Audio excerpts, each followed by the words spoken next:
estamos en nuestra cátedra número 8, que trata sobre agentes antimicrobianos. Esta es la última materia que nosotros vamos a ver, ya como materia propiamente tal, para nuestra solemne 2. Así que ya estaríamos listos con los contenidos para nuestra segunda evaluación. Entonces nosotros durante el semestre, durante la segunda parte del semestre, nos dedicamos exclusivamente a bacteriología. Contando esta, serían 4 cátedras, son las 4 cátedras que entran en nuestra solemne 2. Recordemos que nosotros primero tuvimos una clase de bacteriología, que fueron cosas generales, una clase bien sencilla, pero con harta materia. Luego tuvimos una clase dedicada a genética bacteriana, y la semana pasada nosotros hablamos sobre enfermedades en humanos. Así que lo que corresponde hoy día son los agentes antimicrobianos, y esto está muy relacionado con el trabajo práctico número 2, con el trabajo práctico de la próxima semana.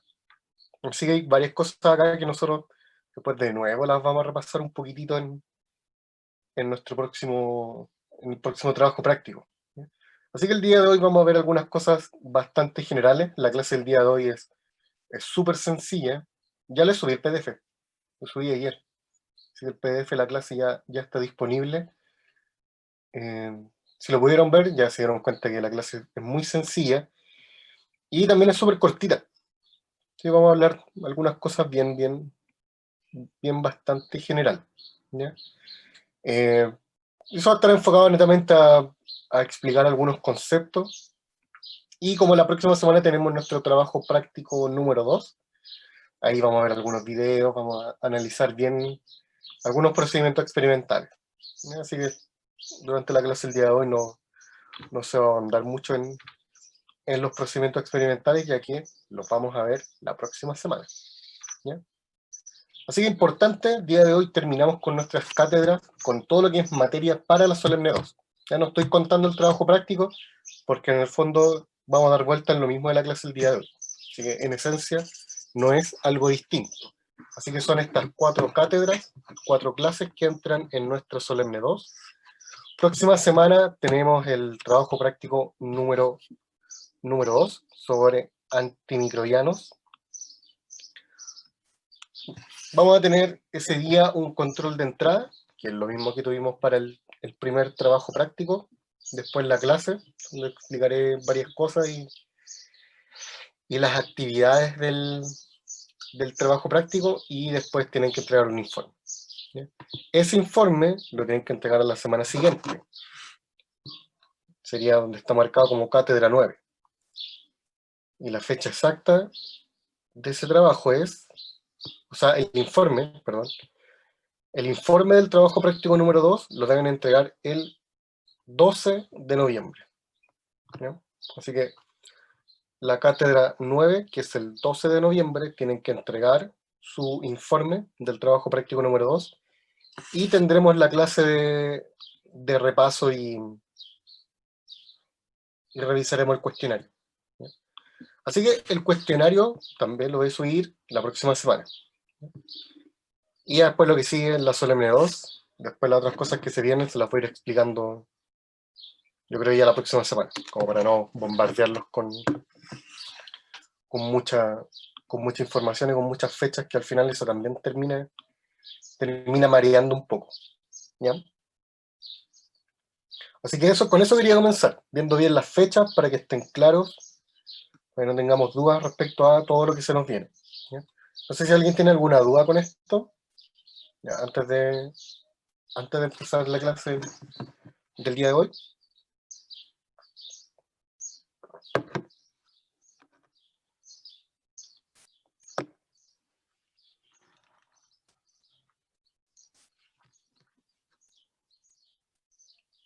¿Ya? Así que,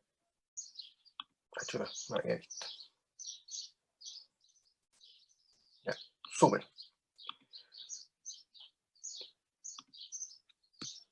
¿Ya? Entonces, como les dije, El día de hoy tenemos nuestra clase sobre agentes antimicrobianos. Esta es una clase bien cortita, muy sencilla. La idea de esta clase es netamente tener claro algunos conceptos, hablar sobre varias definiciones que son necesarias y que muchas veces llevan a bastante confusión. Y como son varias palabras que uno ocupa, incluso también en el lenguaje cotidiano, también a veces generan un poco de problemas. ¿Ya? Así que vamos a definir esas cosas.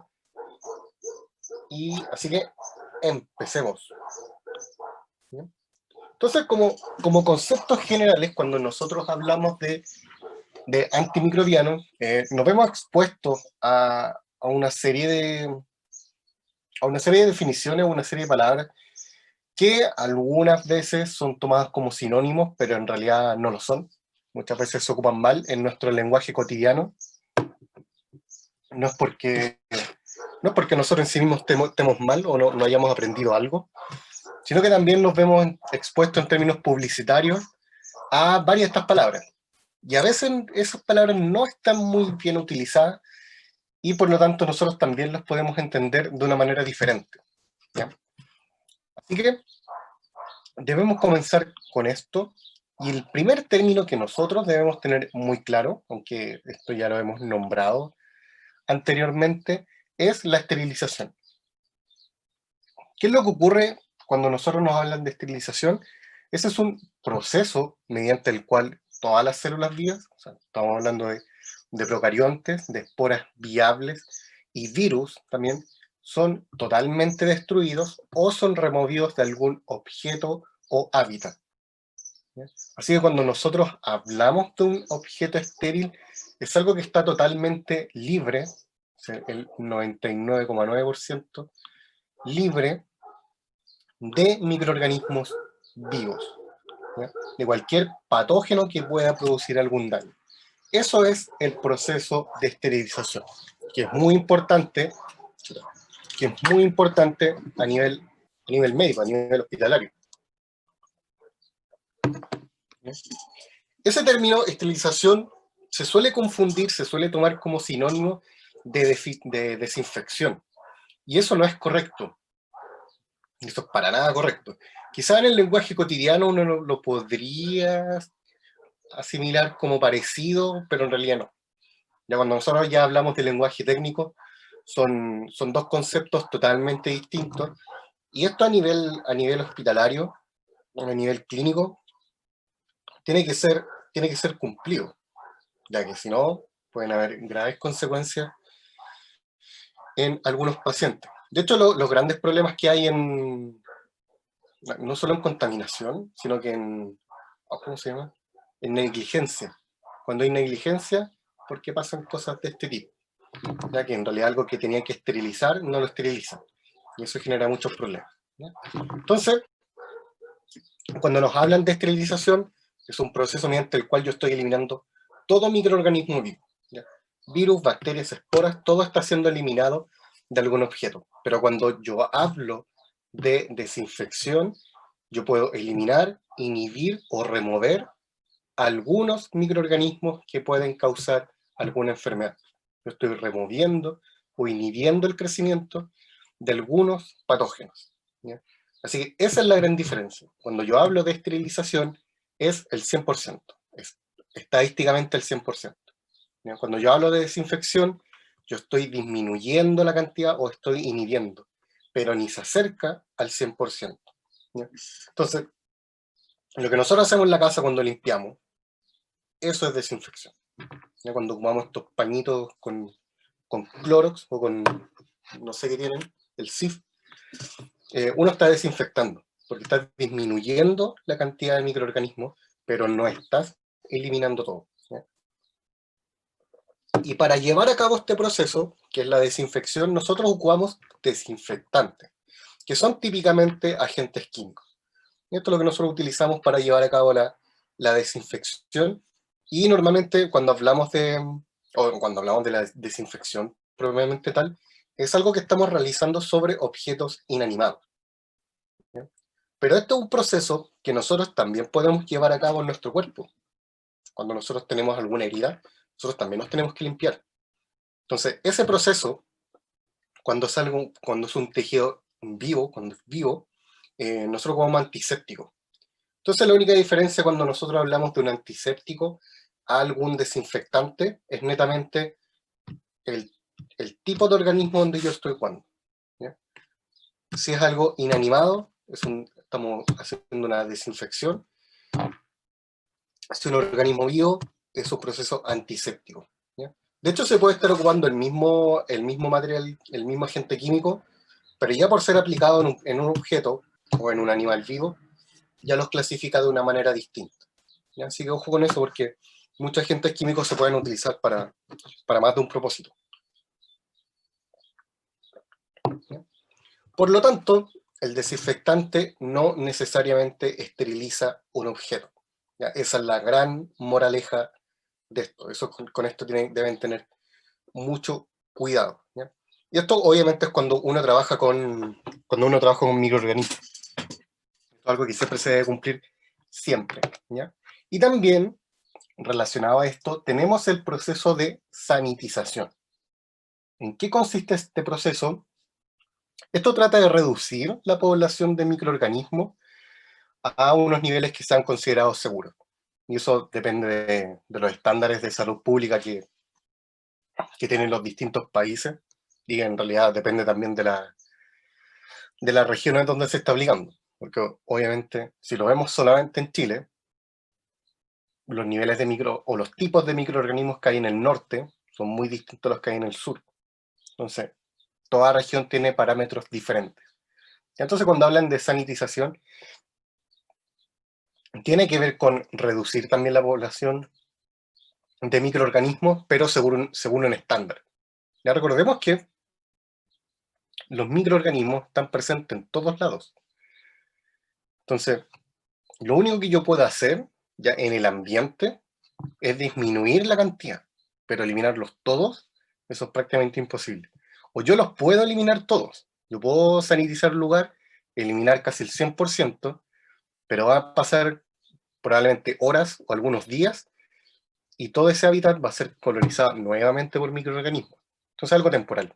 Por eso es que cuando uno habla de esterilización en el laboratorio, es algo que se tiene que realizar siempre.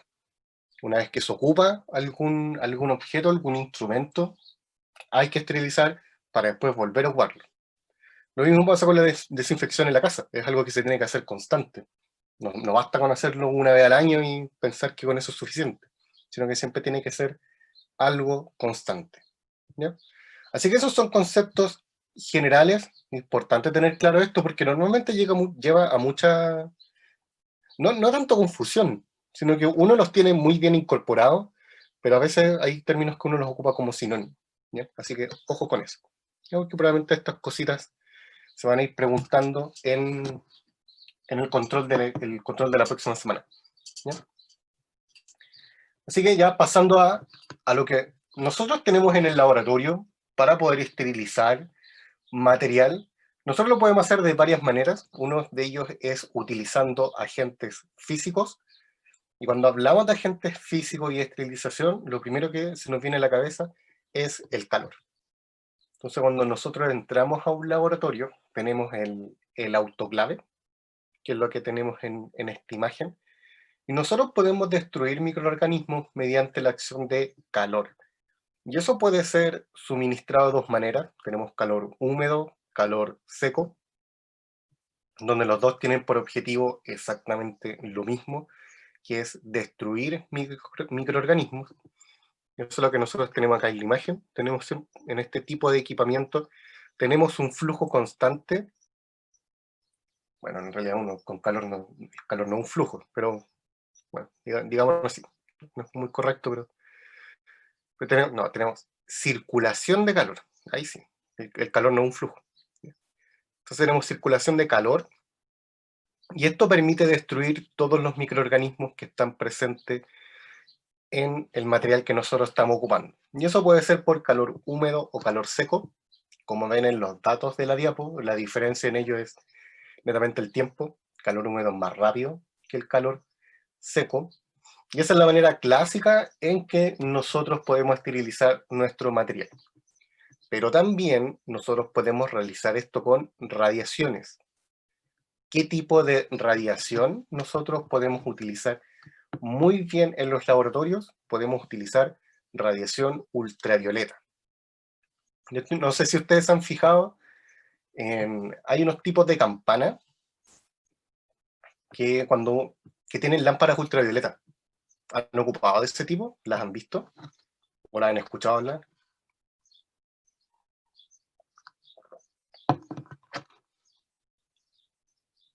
¿O nunca las han ocupado en el laboratorio? Creo que no lo ocupamos en laboratorio, creo que no. ¿No? Entonces han ocupado las campanas normales. Uno baja la ventana y listo. O sea, sí, la luz ultravioleta sirve para muchas cosas. Una de ellas son los billetes falsos. Eso es típico. Pero eso no es algo muy potente. No es algo que vaya a producir daño. Tiene varias aplicaciones la luz ultravioleta. Y uno de ellos, dependiendo de la longitud de onda, podemos utilizar en campanas que usan material biológico. Cuando uno está trabajando en la cámara con algún cultivo o con material biológico, el gran problema es la contaminación que puede tener mi muestra o que yo me esté llevando algo contaminado. Son como los dos riesgos que uno puede tener trabajando en el laboratorio. Si nosotros lo vemos solamente por la parte de contaminación de la muestra, hay campanas que yo estoy trabajando con la ventana arriba, yo estoy trabajando, manipulando todo sin ningún problema,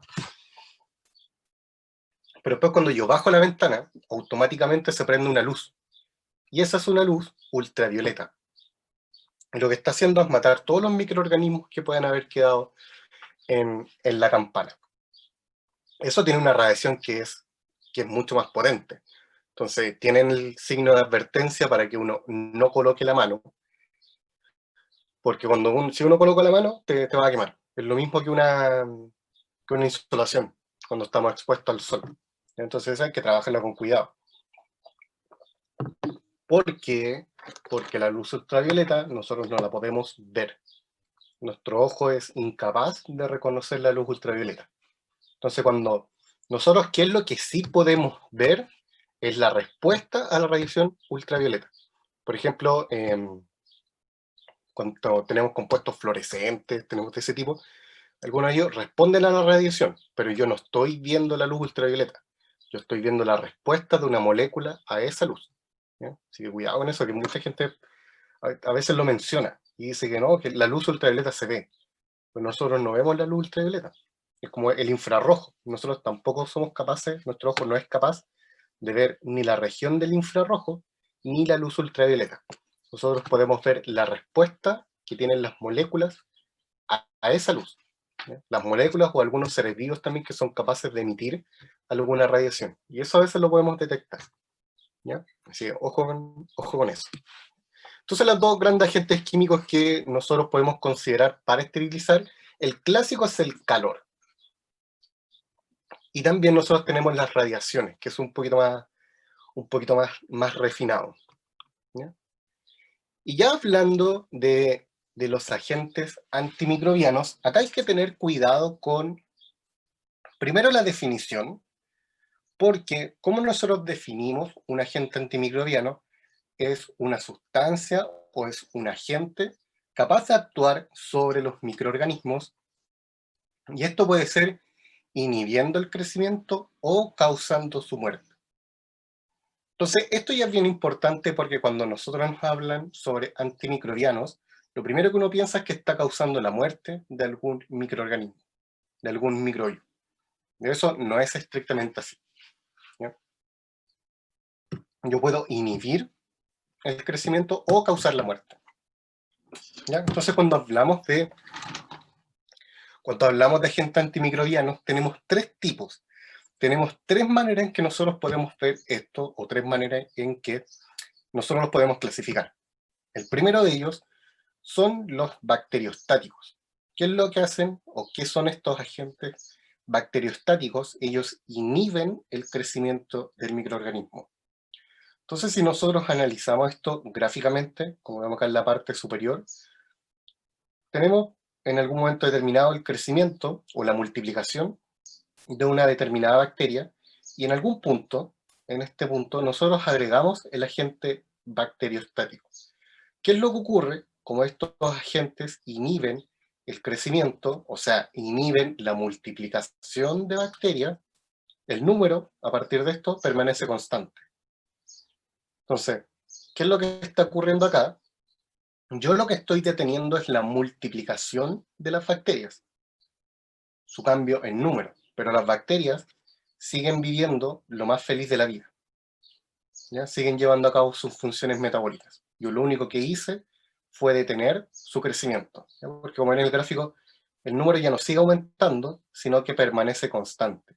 Entonces, como permanece constante, yo inhibí el crecimiento, que eso es inhibir la multiplicación de los microorganismos. Y eso permite mantenerlos en un cierto límite, ¿ya?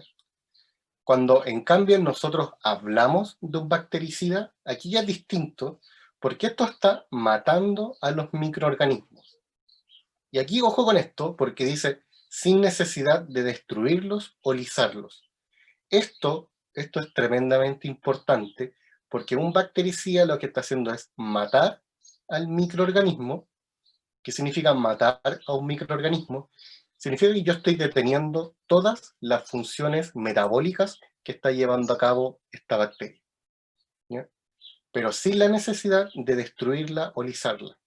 ¿Por qué esto es importante o por qué es útil hacer esta distinción? Recuerden que nosotros la semana pasada, cuando tuvimos nuestra clase de enfermedades en humanos, en algún momento hablamos de la Escherichia coli. Y algo que tiene la Escherichia coli, que genera muchos problemas, es que una vez que ella es destruida, ya sea por nuestro sistema inmune o algún antibiótico, como ella es destruida, libera endotoxinas, y esas endotoxinas generan muchos problemas a nosotros, ¿ya? Entonces, ¿qué es lo que uno busca en esos casos? O en general, cuando yo tengo bacterias gram negativo, yo no las quiero destruir, yo no las quiero romper, porque me van a liberar todas esas endotoxinas. Y todas esas endotoxinas que liberan pueden generar una gran cantidad de problemas. Entonces lo que yo quiero es matar al microorganismo. ¿Y qué significa matar? Significa detener todas las funciones metabólicas. Ya cuidado con eso, que también muchas veces al utilizar el término matar, en términos de microorganismos, se toma como sinónimo de destruir, ¿ya? Así que cuidado con esa diferencia también. Entonces ahora si nosotros analizamos o vemos esto gráficamente, tenemos el desarrollo bacteriano, las bacterias se están multiplicando. Cuando nosotros agregamos un agente bactericida, nosotros vemos aquí dos gráficos, ¿ya? El de arriba es el conteo total de células. Si yo agrego un bactericida, el número total de células es el mismo, porque yo no la estoy destruyendo, ¿ya? En cambio, la línea verde, que son las células viables, esto va a disminuir drásticamente. ¿Por qué? Porque yo estoy matando a los microorganismos, pero sin destruirlos, ¿ya? Por eso que tiene esta doble curva, ¿ya? O esa doble gráfica, ¿ya? Eso es lo que está simbolizando, ¿ya? Y por último, nosotros tenemos los agentes bacteriolíticos. ¿Y qué es lo que hacen esto? Estos sí matan al microorganismo por lisis celular, ¿ya? Recordemos que la lisis celular es destruir una célula, es romperla prácticamente, ¿ya? Entonces, una vez que nosotros agregamos este agente bacteriolítico, lo que nosotros vemos es que el conteo total de células va a disminuir, y eso es bastante lógico porque yo estoy rompiendo las células, y también los microorganismos están muriendo, ¿ya? Entonces, cuando hablamos de antimicrobianos, en realidad uno tiene que hacer alusión a cuál de los tres tipos yo me estoy refiriendo, ¿ya? Eso es súper importante.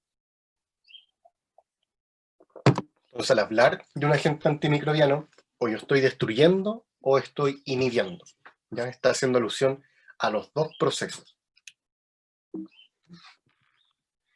Entonces, ¿qué agentes son capaces de realizar esto? Nosotros tenemos una gran variedad de agentes químicos, ocupamos una serie de alcoholes, metales pesados, agentes oxidantes. Y estas dos categorías funcionan bastante bien destruyendo proteínas. También nosotros utilizamos agentes alquilantes, que ellos normalmente están dañando el material genético de las bacterias. También utilizamos algunos detergentes, y estos detergentes no son el que uno ocupa en la casa, sino que son un poquito más refinados en su mecanismo de acción, donde ellos están atacando principalmente a las membranas celulares que tienen las bacterias.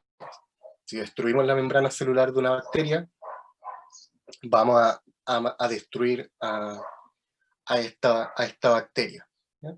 Así que tenemos una gran cantidad de agentes químicos que funcionan bastante bien, destruyendo algún tipo bacteriano, y en general a cualquier microorganismo. Hay muchos compuestos que funcionan bastante bien. Y también nosotros tenemos agentes quimioterapéuticos. Y esto suena súper parecido al anterior. Agentes químicos, quimioterapéuticos son como casi lo mismo, pero en realidad no es lo mismo. Son muy, muy, muy diferentes. Cuando nosotros hablamos de un agente químico, es algo que no es selectivo, que yo lo agrego a un medio y me va a destruir todo lo que hay. En cambio, lo que sí nosotros nos gustaría tener son agentes quimioterapéuticos. ¿Por qué? Porque ellos tienen una alta especificidad. ¿Qué es lo que hacen? Se unen a sitios específicos para una bacteria específica. Entonces esto es algo tremendamente importante, porque esto puede funcionar en vivo. Entonces esto es algo que puede ser suministrado, va a atacar selectivamente a la bacteria que está produciendo daño, y de esta manera yo la podría eliminar. Obviamente este tipo de compuestos debe tener una toxicidad selectiva. Eso significa que debe ser tóxico para el microorganismo que está atacando, pero totalmente inocuo para nosotros. ¿Ya? Eso es muy distinto a los agentes químicos, porque si nosotros miramos esta categoría, si ya solamente hablando de los alcoholes, tenemos a los fenoles, y hay tipos de fenoles que son cancerígenos. Entonces, por matar a una bacteria me voy a estar metiendo un agente cancerígeno.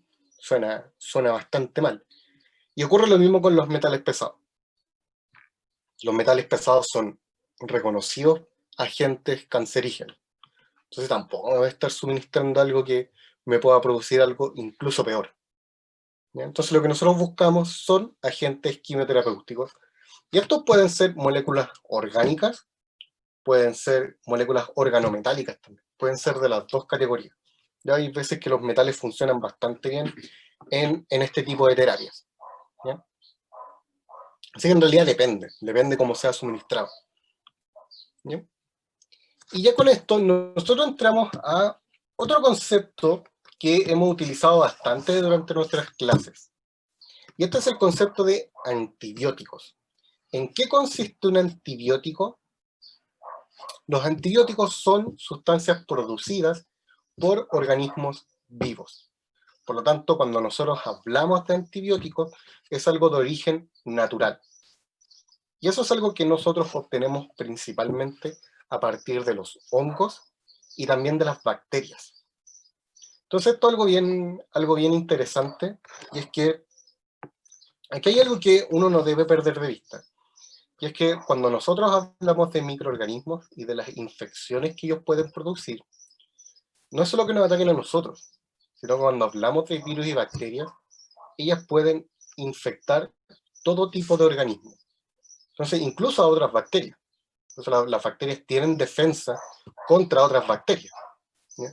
Entonces, lo que nosotros estamos aprovechando con los antibióticos son los mismos mecanismos de defensa que tiene la naturaleza, que tienen otros organismos. Nosotros tomamos eso y lo utilizamos en nuestro beneficio, ¿ya? ¿Por qué? Porque todos estos organismos también son infectados por bacterias, ¿ya? Entonces las bacterias, incluso cuando ya están colonizando algún lugar, ellas pueden secretar antibióticos para destruir a otras bacterias, ¿ya? Así que eso es algo bien importante a tener en consideración, ¿ya? Y no a perder eso, no perder ese concepto de los microorganismos. Y nosotros lo tenemos muy incorporado, que solo tienen un efecto sobre nosotros, pero en realidad tienen un efecto sobre todo, ¿ya? Entonces, estos microorganismos, estos hongos, estas bacterias, secretan sustancias, y esas sustancias son los antibióticos, ¿no? Por lo tanto, cuando hablamos de antibióticos, son de origen biológico, ¿ya? Son totalmente naturales y son sintetizados por organismos vivos. El ejemplo clásico de esto es la penicilina, ¿ya? Entonces, algo también interesante en relación a las bacterias es que la información genética para sintetizar antibióticos es algo que las bacterias guardan en los plásmidos. Entonces, si recordamos nuestra clase de genética bacteriana, nosotros podíamos manipular muy bien los plásmidos, y una cosa que podemos hacer es sintetizar antibióticos a partir de bacterias. ¿Ya? Eso es algo bien importante, ¿ya? Entonces, también en esta categoría, cuando hablamos de antibióticos, son de origen natural, pero nosotros también podemos realizar modificaciones químicas a estos antibióticos. Y esto es motivado por dos cosas. Uno, que las bacterias adquieren resistencia a los antibióticos, por lo tanto, realizando pequeñas modificaciones químicas, podemos adelantarnos a estos cambios, y también porque hay gente que es alérgica a algunos antibióticos.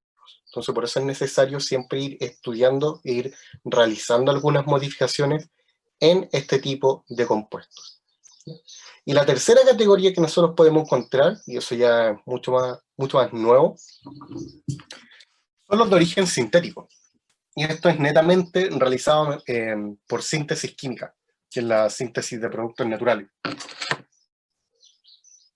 Eso en términos sintéticos es súper difícil, muy complicado sintetizar un antibiótico, si partir de cero en el laboratorio, bueno, tremendamente difícil, por eso es algo que no se hace tanto, o sea, si lo hacen muchos grupos de investigación, pero muy difícil, muy complicado, y también no solo que sea difícil, sino que es caro. Entonces, tiene esa pequeña desventaja en términos de encontrar un antibiótico útil, porque al ser productos naturales es más fácil obtenerlos. Entonces, en principio, son más baratos que los sintéticos, porque los sintéticos son muchas etapas. Entonces, entre más etapas tenga una síntesis, más caro va a ser el producto final, ¿ya? Pero también se está realizando bastante. Entonces, también ya está entrando en esta categoría de antibióticos los que son 100% sintéticos, ¿ya? Así que eso también es importante tener en cuenta. Y cuando hablamos de los antibióticos, tenemos que mencionar a Alexander Fleming. ¿Por qué? Porque él es uno de los personajes más importantes en la medicina moderna, y él lo que observó fue que había un hongo que impedía el crecimiento del estafilococo aureus. Eso nosotros lo mencionamos la semana pasada. De hecho, este estafilococo es uno de los mayores responsables de las infecciones intrahospitalarias. Entonces, ¿qué fue lo que encontró Fleming? Y que, como muchas cosas que ocurren en la ciencia, más que ser algo brillante, y que en realidad él es brillante, parten por un hecho accidental. ¿Qué fue lo que él encontró? Él tenía un cultivo con estafilococo aureus, y lo que observó es que empezó a crecer un hongo. Y este hongo, si nosotros vemos ahora la imagen que tenemos a este lado, que se ve mucho mejor, nosotros tenemos el estafilococo, aquí tenemos todo esto, pero cuando crece este hongo, lo que vemos es que está inhibiendo el crecimiento, está inhibiendo el desarrollo del estafilococo. Por lo tanto, lo que él descubrió fue la resistencia a los antibióticos. Él comenzó a desarrollar este proceso. Por lo tanto, y a partir de esto fue que se desarrolló la penicilina, ¿ya? Entonces, esta simple observación, o este simple condoro, si uno lo puede ver desde ese lado, fue algo tremendamente útil y revolucionario en la medicina. Por lo tanto, nosotros a partir de esto fue obviamente un tremendo salto en medicina, pero también todo lo que tiene que ver con farmacia. En términos de compuestos con actividad farmacológica, esto también fue tremendamente revolucionario. Entonces, por lo tanto, ¿qué es lo que nosotros ya hacemos ahora hacemos algo bien parecido para estudiar la sensibilidad de algunos antibióticos. Por lo tanto, nosotros buscamos activamente compuestos que tengan una propiedad o que sean antibióticos o agentes antimicrobianos. ¿Por qué? Porque esto permite crear terapias que sean mucho más adecuadas para los diversos patógenos que nos pueden atacar, ¿ya? Y para esto, obviamente, nosotros realizamos una serie de pruebas. Nosotros utilizamos dos tipos, son test de dilución y test de difusión. Y aquí yo los voy a mencionar más que nada conceptualmente, ya que nosotros la próxima semana tenemos la parte práctica, ¿ya? Entonces, cuando nosotros ya vemos esto en el laboratorio, voy a adelantar un poquitito, aquí nosotros ya hablamos del antibiograma. De esta manera, nosotros podemos estudiar la sensibilidad a los agentes antimicrobianos, ¿ya? Pero antes de entrar en esto, hay dos conceptos que son bien importantes. Primero, nosotros tenemos la concentración mínima inhibitoria, que eso es como lo dice el mismo concepto, es la menor concentración de agente antimicrobiano capaz de inhibir el crecimiento o desarrollo de alguna bacteria, ¿ya? También nosotros tenemos la concentración mínima bactericida, que sigue la misma lógica, es la menor concentración de antimicrobiano necesario para destruir una bacteria en específico, ¿ya? Estos son dos conceptos que se utilizan bastante cuando hablamos de los antibiogramas o de esta parte experimental, ¿ya? Por eso es que es útil definirlo. Y este tercer término, que también es relevante, lo vamos a ver más ratito con un monito, ahí va a quedar más claro, ¿ya? Entonces, ¿cómo nosotros realizamos esto a nivel experimental? Nosotros realizamos lo que es un antibiograma, ¿ya? Y esto nosotros lo podemos realizar mediante dos maneras. Uno de ellos es el antibiograma por dilución, y esto es lo mismo que nosotros habíamos analizado con el método de las diluciones seriadas. Esto más que nada permite cuantificar. Esto es un método plenamente cuantitativo, por lo tanto nosotros podemos determinar las concentraciones mínimas, ya sea inhibitoria o bactericida, podemos determinar esto bastante bien. El problema de esta metodología es que es difícil, un poquito complicada, y también es que es cara. De hecho, el mayor problema es que es una metodología bastante costosa. Pero nosotros en base a esto podemos determinar muy bien las concentraciones mínimas, y eso es algo súper importante porque eso indudablemente es bastante útil cuando yo estoy suministrando algún antibiótico, porque si yo sé la concentración mínima, yo solo debo agregar un poco de compuesto y no una cantidad excesiva.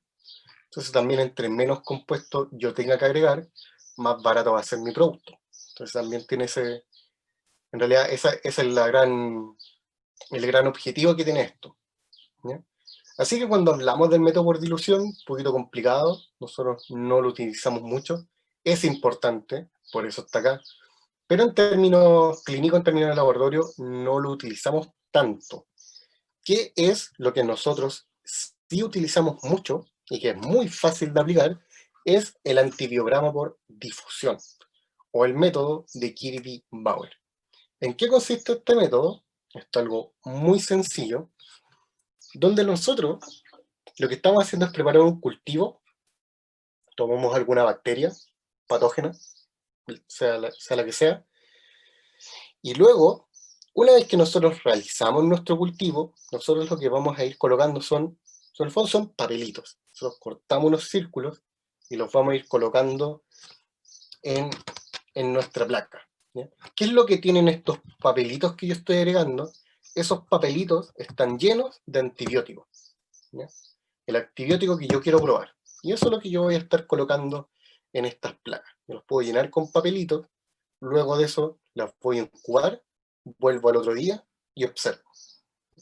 ¿Qué es lo que yo voy a observar? Yo voy a observar algo de este estilo, ¿sí? Entonces yo puedo observar dos cosas. O sea, si vemos estos papelitos el G, el E, el D y el V, nosotros vemos que alrededor de este papelito está todo este espacio vacío. Todo este espacio está libre. ¿Qué significa esto? ¿Qué significa ver todo este espacio vacío? Es que esto efectivamente es un agente antimicrobiano. ¿Ya? ¿Por qué? Porque está inhibiendo el crecimiento de la bacteria. ¿Ya? Y todo este espacio que nosotros vemos acá, esto es lo que es el halo de inhibición. Recordemos que hace un ratito mostré unas definiciones. Estas. Y aquí nosotros hablamos de halo de inhibición. ¿Qué es el halo de inhibición? Es el espacio que nosotros vemos acá. ¿Ya? Entonces, los antibióticos que funcionan bastante bien tienen un halo de inhibición. ¿Ya? Como vemos, obviamente, no todos tienen lo mismo. Si vemos el E, es mucho más grande que el D. Por lo tanto, hay unos que funcionan mejor que otros. ¿Ya? Entonces, nosotros en realidad, esto es lo que primero realizamos para evaluar un antibiótico. Si nos funciona bastante bien, una vez que vemos esto, nosotros ahí sí, una vez que ya estamos seguros que algo nos funciona, ahí sí podemos realizar un antibiograma por dilución. ¿Ya? Ya con eso nos aseguramos que esto va a funcionar bastante bien. Y por otro lado, nosotros tenemos los compuestos A, C y F en realidad, que son resistentes. Por lo tanto, las bacterias no tienen ningún problema y se van a poder multiplicar donde está este supuesto antibiótico. ¿Ya? Así que de esta manera bastante sencilla, nosotros podemos evaluar una gran variedad de compuestos, su eficacia a alguna bacteria. ¿Ya? Así que, y esto también nosotros lo vamos a ir viendo en la próxima semana, en nuestra clase, en nuestro trabajo práctico número 2. ¿Ya? ¿Se entiende esto? ¿Tienen alguna duda hasta ahora?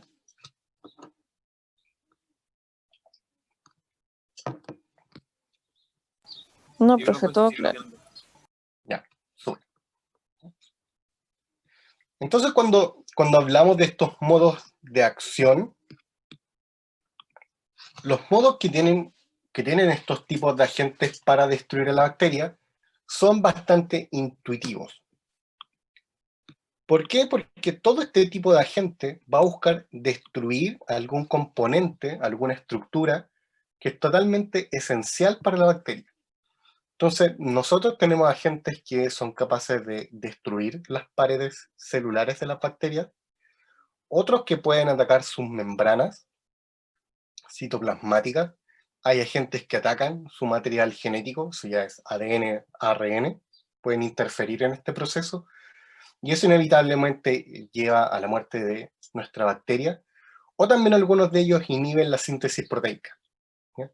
Así que todos los agentes están diseñados para causar algún efecto en alguna de estas grandes estructuras que son totalmente esenciales para la viabilidad de alguna bacteria. ¿Ya?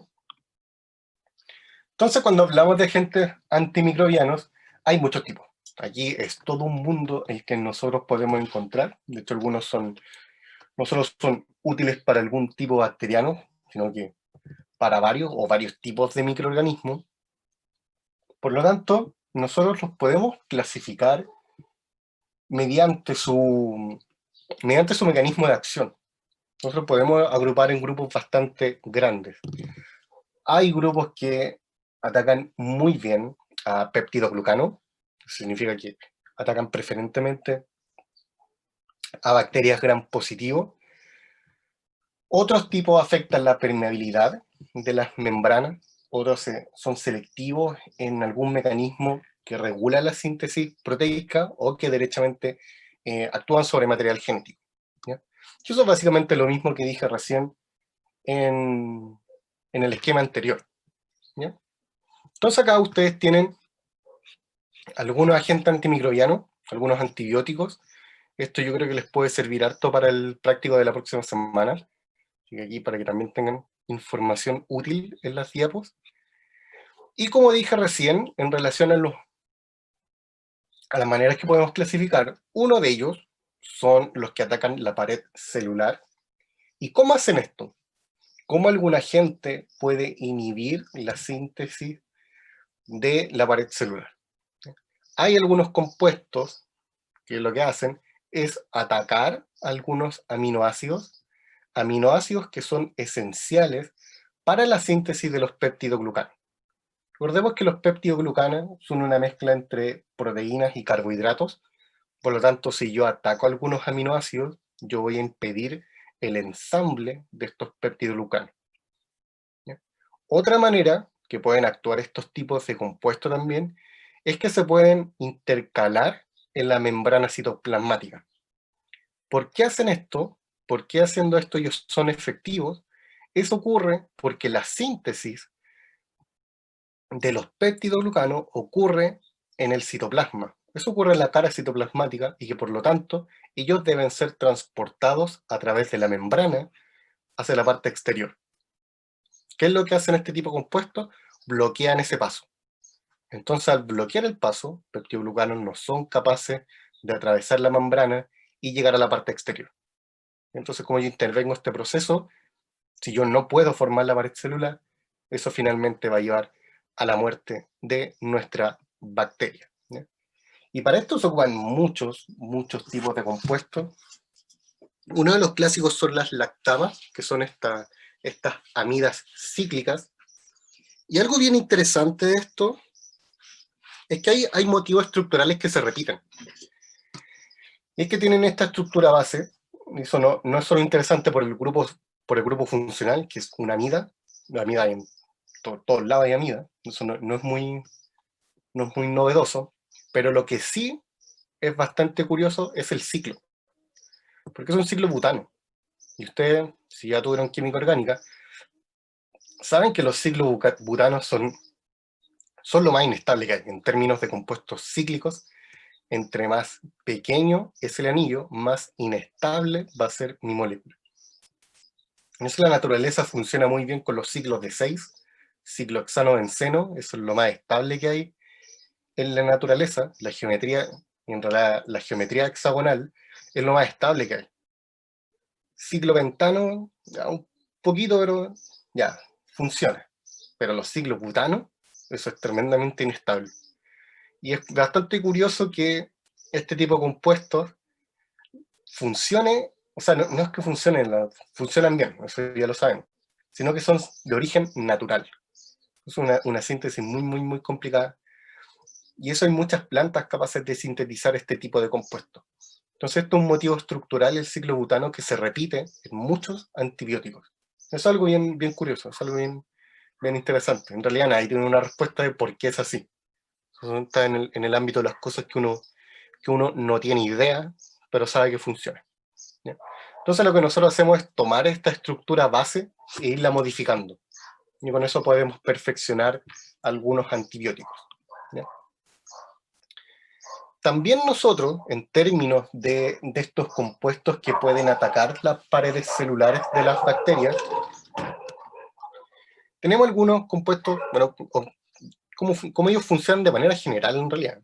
Si nosotros vemos la imagen, todo a priori se ve bastante poco amigable, pero en realidad es bastante sencillo, porque esto significa que estamos agregando algún compuesto químico a nuestra bacteria. ¿Y qué es lo que está produciendo? Está produciendo una alteración en toda la maquinaria enzimática que es responsable de la síntesis de estos peptidoglucanos. Por lo tanto, yo puedo estar sintetizando algunos peptidoglucanos defectuosos. Entonces ellos, una vez que son transportados hacia la parte exterior de nuestra bacteria, al estar alterados no se van a poder ensamblar de manera correcta. Y como ellos no se pueden ensamblar de manera correcta, no pueden cumplir su función, y eso finalmente lleva a la muerte de la bacteria. También pueden actuar de esta manera, pueden bloquear pasos, que es lo que nosotros vimos acá principalmente, que es un bloqueo, o alterar algún aminoácido. Y otra manera es directamente atacar a las enzimas responsables. Yo ataco a las enzimas responsables, produzco una proteína o una estructura que no es funcional, esa estructura no se puede ensamblar, y finalmente lleva a la muerte de nuestra bacteria, ¿ya?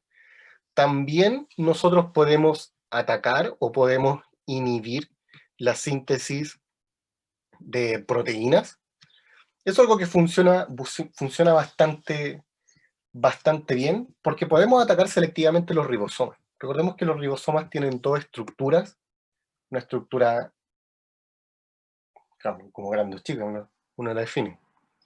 Pero bueno, tenemos dos estructuras en los ribosomas, y esto es algo bastante elegante, no solo en síntesis orgánica, sino que también en mecanismos de acción que tienen, ya hablando a nivel bioquímico, porque con este tipo de compuestos, como por ejemplo el cloranfenicol, nosotros podemos atacar selectivamente un ARN de transferencia. ¿Ya? Eso es bastante elegante en términos de mecanismo de acción, y si nosotros estamos atacando selectivamente los ARN de transferencia, o algún ARN de transferencia que utilice algún codón en específico, nosotros podemos detener la síntesis de proteínas. Nosotros podemos detener la síntesis de manera total o parcial de alguna proteína. Y si la bacteria no es capaz de sintetizar proteínas, eso finalmente va a llevar a su colapso. ¿Ya? Así que algo bastante bonito, bastante elegante en términos químicos, que se puede realizar también para destruir algunas bacterias. ¿Ya? Así que aquí también les dejo información sobre algunos agentes, mecanismos de acción que ellos tienen. Y por último, recordar sobre los mecanismos de resistencia, o más que nada, por qué se generan estos tipos de resistencia. Respecto al por qué, eso nosotros ya lo habíamos analizado anteriormente, y que es motivado principalmente por el proceso de conjugación. ¿Ya? Las bacterias realizan este intercambio genético mediante el proceso de conjugación, y esto permite adquirir resistencia a los antibióticos. Entonces, por eso nosotros tratamos en realidad lo que nosotros hacemos es adelantarnos. Nosotros estamos probando antibióticos que sean cada vez más efectivos para prevenir, para adelantarnos a que ocurra el proceso de resistencia. Entonces, tratar de adelantarnos a las futuras mutaciones que pueden tener las bacterias. ¿Ya? Esa es la manera en que en realidad se tiene que ver esto. ¿Ya? Nosotros tenemos que ser más activos en términos de investigación y no esperar a que la bacteria mute para ahí nosotros recién buscar algo. ¿Ya? Eso es un tipo de pensamiento distinto que uno adquiere en investigación, que es tratar de siempre ir adelante a las cosas, tratar que no te pille. ¿Ya? Y eso es lo que uno hace en términos de investigación con este tipo de compuestos. ¿Ya? Siempre tratar de ir un paso adelante. ¿Ya? Y eso no solo por la resistencia que adquieren las bacterias, que eso es algo totalmente normal, sino que también hay mucha gente que es alérgica a este tipo de compuestos. Por lo tanto, también tiene que haber mucha investigación para esos casos. Recordemos que todos estos mecanismos o todo este tipo de compuestos, la idea es que sea algo útil para todas las personas, ¿no? Que no sea algo solo para un pequeño grupo. ¿Ya?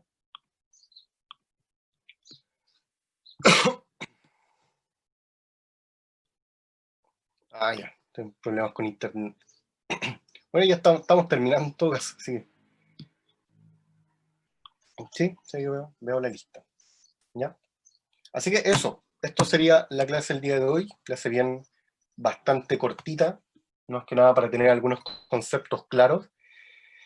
Y ya la próxima semana, en nuestro trabajo práctico, ahí sí vamos a entrar en todo lo que son los detalles experimentales. ¿Ya? Pero la idea de la clase del día de hoy era hablar sobre algunos conceptos generales para tener eso claro. ¿Ya? ¿Se entendió la clase del día de hoy? ¿Tienen alguna duda? No, profe, ninguno, creo.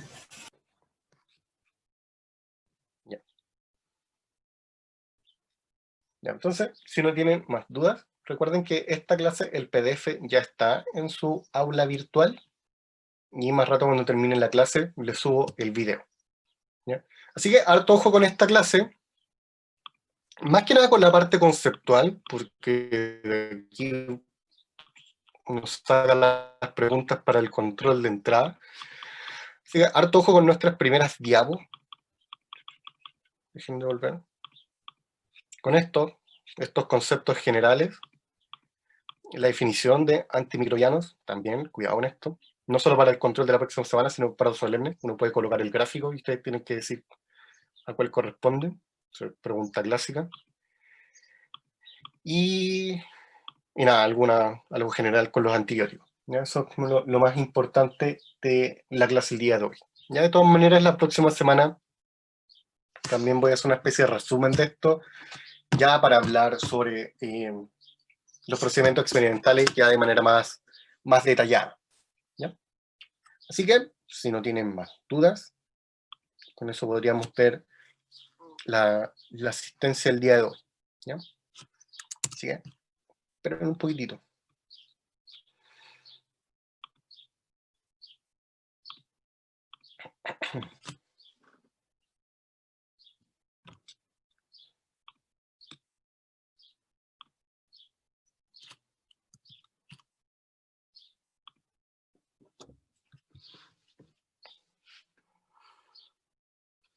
Ya. Alfaro Gustavo. Presente. Alfaro Sangüesa. Aliaga. Aranea. Presente. Caneo. Presente. Castro. ¿Ya? Castro. Presente. Catrileo. Presente, profe. Cofre. Durán. Profe, que la Jenny la ponga presente, por favor, por el problema de internet. Ah, ¿verdad que habló recién? Ya. Presente, Durán. Fortini. Presente. Garcés. Presente. Ibarra Troncoso. Ibarra Urra. Presente. Jiménez. Leiva. Martínez. Millar. Presente, profe. ¿Ya? Olivares. Presente, profe. Paredes Horta. Paredes Vera. Presente. Pérez. Presente. ¿Ya? Polancic. Presente. Reynoso. Presente. Reyes. Presente. Rodríguez. Rojas. Sepúlveda. Valenzuela. Presente, profe. Vargas. Vidal Presente, profe. y Yacine. Ya. Entonces, si no tienen más dudas, eso sería la clase el día de hoy. Recuerden que mañana tenemos nuestro... O sea, mañana. La próxima semana tenemos nuestro trabajo práctico número 2. Así que la guía ya está en su aula virtual. Así que repasen eso, complementen con la clase el día de hoy. Y con eso ya van a estar súper bien. ¿Ya? Así que eso. ¿Ya? Nos vemos la próxima semana. Que estén Profe, que esté bien. muy bien. Nos vemos, profe, que esté bien. Chao.